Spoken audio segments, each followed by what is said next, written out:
Students, আজকের ক্লাসে আমরা প্রফেসর হেনরি ফেওলের 12th প্রিন্সিপাল অফ ম্যানেজমেন্টের ইনিশিয়েটিভ এই পয়েন্টটাকে আলোচনা করব।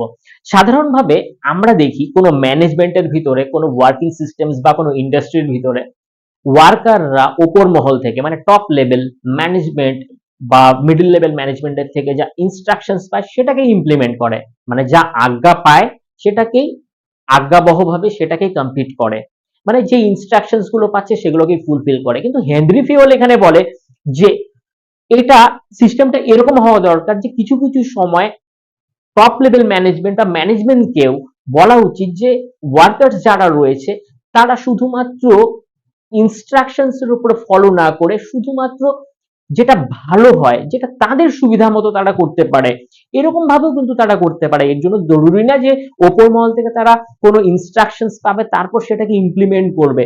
আপনারা শুধু শুধু এক্সিকিউশনও করতে পারেন যদি আপনাদের কাছে কোনো বেটার আইডিয়া থাকে।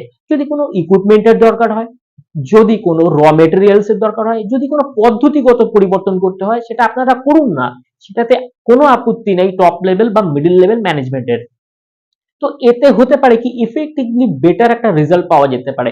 যদি এরকম ভাবে ইনস্ট্রাকশনস দেওয়া হয় তাহলে লোয়ার লেভেলে যারা অপারেটিং এর মধ্যে রয়েছে, যারা ওয়ার্কার্স রয়েছে, তারা মোটিভেশনস পাবে, তারা এরকম মনে করবে তারা নিজেদের মতো করে তারা মন খুলে কাজ করতে পারবে, তাদের মনের মধ্যে কোনো ভয় বা ভীতি কাজ করবে না, এবং এফেক্টিভলি সেই কাজের রেজাল্টও কিন্তু ভালো হবে। আর হতে পারে এই পদ্ধতিগুলো তাদের কাছে ছেড়ে দিয়ে, তাদের উপরে ছেড়ে দিয়ে হতে পারে একটা ভালো রেজাল্ট, বা যেটা আগে হতো না সেটা অপ্রত্যাশিত ভাবে সেই প্রোডাকশন হয়তো এই কোয়ালিটিগত দিক দিয়ে অনেক বেটার করতে পারে। তো এইভাবেই কিন্তু টোটাল ব্যাপারটাকে আমরা রিলেট করতে পারি। Thank you.